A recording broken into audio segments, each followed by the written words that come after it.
हज़रत आयशा उम्मुल मोमिनीन से रवायत करते हैं कि रसूल अल्लाह ने अपनी बीमारी में फरमाया कि अबू बकर को हुक्म दो कि वो लोगों को नमाज पढ़ाएं।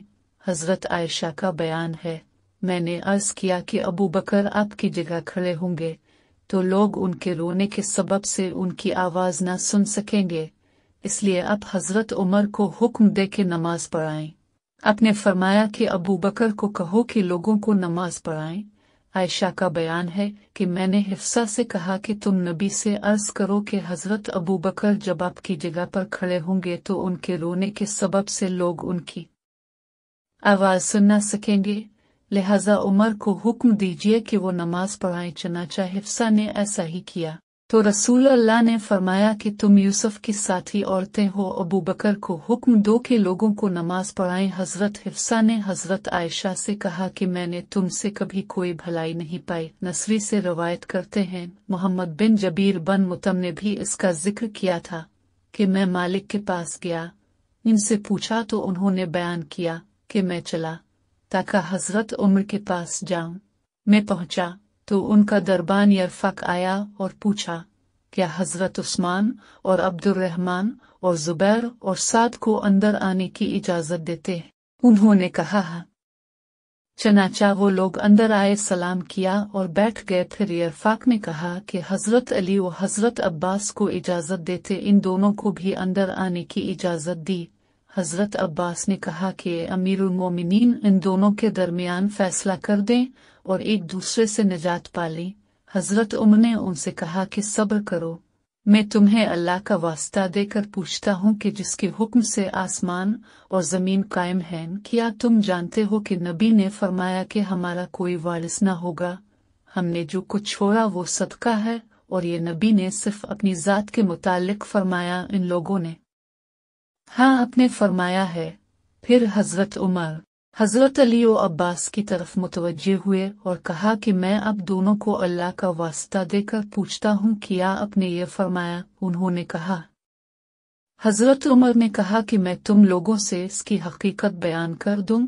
अल्लाह ने अपने रसूल को इस माल में से एक मखसूस हिस्सा अता किया जो आपके अलावा किसी को नहीं दिया, इसलिए कि अल्लाह ताला फरमाते हैं, माफ़ाकल्ला अली रसूला मनहम फुमा व जिफ्तुम, तो ये ख़ास रसूल अल्लाह के लिए था। फिर अल्लाह की कसम रसूल अल्लाह ने तुम लोगों पर तरजीह दी, बल्कि ये तुम्हें को दे दिया और तुम्हें मैं तकसीम करता हूँ, हत्ता कि इसमें ये बाकी माल बच गया और नबी अपने घर वालों के लिए 1 साल का खर्चा रखते थे, फिर बाकी को अल्लाह के रास्ते में खर्च कर देते थे। नबी ने जिंदगी भर इस तरह किया। मैं तुम लोगों को अल्लाह का वास्ता देकर पूछता हूँ, क्या तुम लोग इसको जानते हो? उन्होंने कहा हाँ। फिर अल्लाह ने नबी को उठा लिया तो हज़रत अबू बकर ने कहा कि मैं रसूल अल्लाह का वली हूँ। चनाचा इस पर उन्होंने कब्जा कर लिया और जिस तरह रसूल अल्लाह करते थे इसी तरह उन्होंने भी किया, और हज़रत अली और इब्न अब्बास की तरफ मुतवज्जे होते हुए कहा कि आप दोनों इस वक्त मौजूद थे और आप दोनों गुमान करते थे कि हज़रत अबू बकर ऐसे ऐसे हैं, हालांकि अल्लाह जानता है कि वो इस मामला में सच्चे थे, नेक थे, रास्ते पर थे, हक के ताबे थे। फिर अल्लाह ने अबू बकर को उठा लिया तो मैंने कहा मैं रसूल अल्लाह और हज़रत अबू बकर का वली हूँ। मैंने इसको 2 साल तक अपने कब्जा में रखा और इसमें इसी तरह तसर्रुफ करता रहा जिस तरह रसूल अल्लाह और अबू बकर ने किया कि फिर अब मेरे पास आए और अब दोनों की बात यकसां थी और काम भी एक था।